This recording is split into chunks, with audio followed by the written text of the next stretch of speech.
Here is the fifth in the series of videos about what's growing and happening in my garden. And we're going to move on from the crabapple garden to this new area that you can see. I've killed the grass. We had a mini split put in to serve these bedrooms last summer, and it just looks so horrible when you can see it from the road. So I got another Philadelphus, which is these white flowers.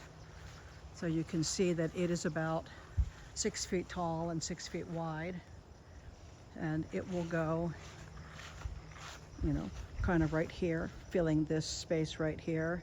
And then I've got some grasses, and I've chosen some other what's termed fire-wise plants that don't burn so readily. They have a high content of either pectin or saponin, which supposedly keep them from burning. They just sort of, I guess, smolder. I'm not really sure.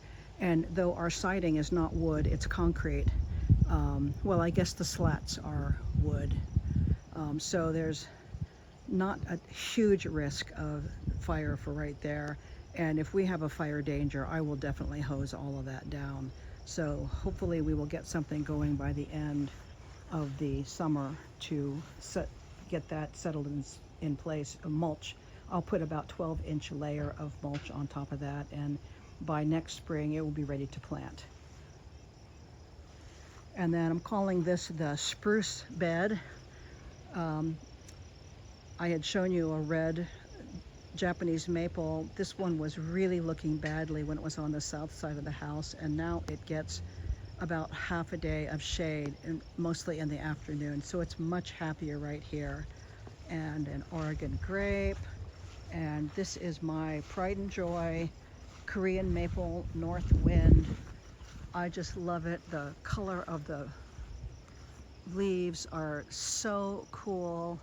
It's not fall, and they already have a tinge of color. They leaf out pink.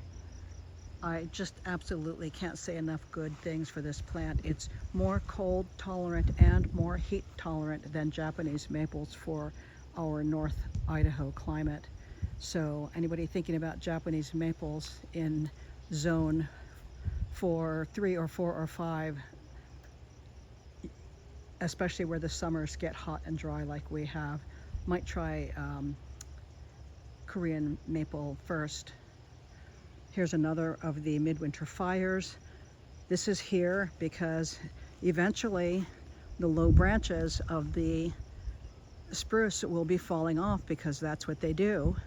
And then you'll be able to see through from the street to the hot tub, and we can't have that.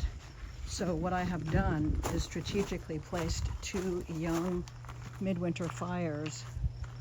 This one here, and again, it's going to be 6 feet wide, which is this much, and probably about, I can't even point that high. That fence is 6 feet tall, so it'll be just higher than the height of the fence that's protecting the mountain ash there. So that will be in the way, and then the other one is right out there, and again, you know, 6 feet high and 6 feet wide. So it will effectively make 2 big, huge shrubs that will be in the way when we're in the hot tub, and so people will not be able to see us from the street, which will be really nice. There are a couple of native plants underneath the spruce here. I'm trying to start a secret garden in here, and I'm not having a lot of success because it is so dry in here. But I do have 3 snowberries.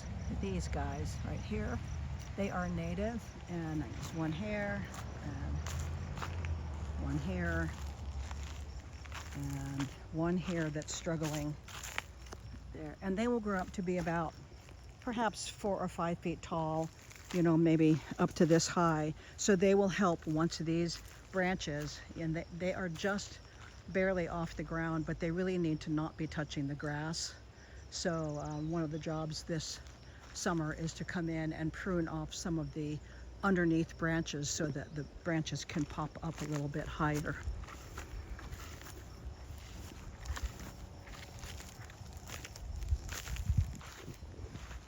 All right, so this is the backyard spruce area.